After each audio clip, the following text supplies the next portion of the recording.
Karen pounded on my door, demanding to inspect my backyard. When I refused, she screamed, kicked over my flower pots, and called the cops, sobbing that I'd threatened her.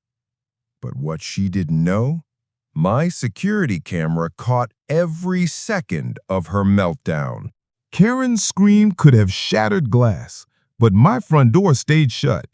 Her entitlement was a storm, and I wasn't letting it inside. It was a quiet Sunday evening in our sleepy suburb, the kind where kids ride bikes and neighbors wave politely. That peace exploded when Karen, the self-appointed queen of the block, decided my home was her personal playground. She'd always been nosy, poking into everyone's business with her clipboard and her neighborhood standards. But this time, she crossed a line so bold it might as well have been painted in neon. It started with a knock, more like a battering ram. Karen stood on my porch, her designer sunglasses perched on her head like a crown, demanding to inspect my backyard for compliance with her unofficial rules. I'd heard her rants before about unmowed lawns, tacky decorations, or kids playing too loudly. This time, she claimed my new garden shed violated some imaginary code she'd concocted.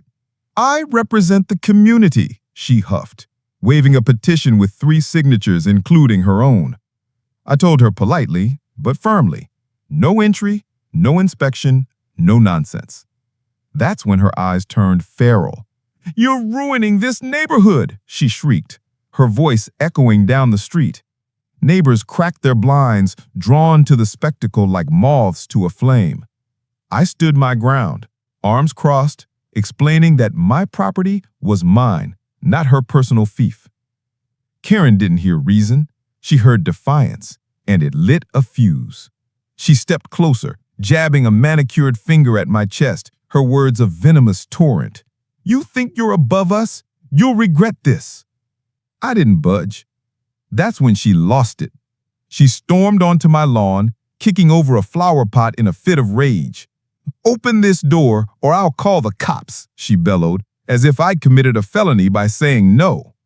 I calmly pointed out that she was trespassing, which only poured gasoline on her fury. She started pacing, ranting about community betrayal and how I was destroying property values. A small crowd gathered, Mr. Jenkins with his dog, Mrs. Carter clutching her phone filming. Karen didn't notice. She was unraveling, her carefully curated image of control crumbling like dry clay. Then came the twist. Karen pulled out her phone and called the police, sobbing dramatically about how I'd threatened her. The irony was thicker than her mascara. I'd barely raised my voice, yet she painted me as a villain to an imaginary audience. When the cops arrived, they listened to her wild tale, then turned to me. I showed them my security footage, every second of Karen's meltdown, from her demands to her tantrum. The officers, barely hiding their amusement, told her to leave. But Karen wasn't done. She collapsed onto my grass, wailing like a toddler denied candy, clutching the dirt as if it were her last stand. The neighborhood watched in stunned silence.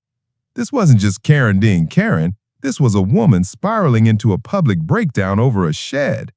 Her cries turned to sobs, then to a chilling monologue about how no one respects her anymore. It was raw, almost tragic. For a moment, I felt a pang of pity. Karen wasn't just a caricature, she was a person, drowning in her need for control, alienated by her own demands. But that pity faded when she stood, dusted herself off, and spat one last insult. "You'll pay for humiliating me." As she stormed off, the neighbors dispersed, whispering. The lawn was a mess, broken pots, trampled grass, and the faint echo of her outburst. I stood there wondering how one person's obsession could ripple so far.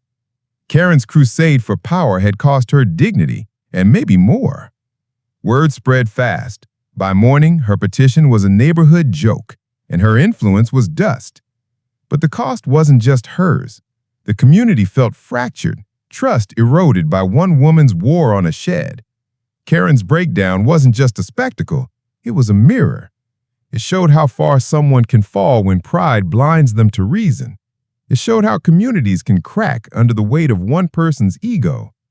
I rebuilt my flower bed, But the scars of that evening lingered, not just on my lawn, but in the uneasy glances between neighbors. Karen moved away weeks later, her house sold quietly. Some say she's still out there, policing another suburb. I hope she finds peace, but I doubt it. What do you think?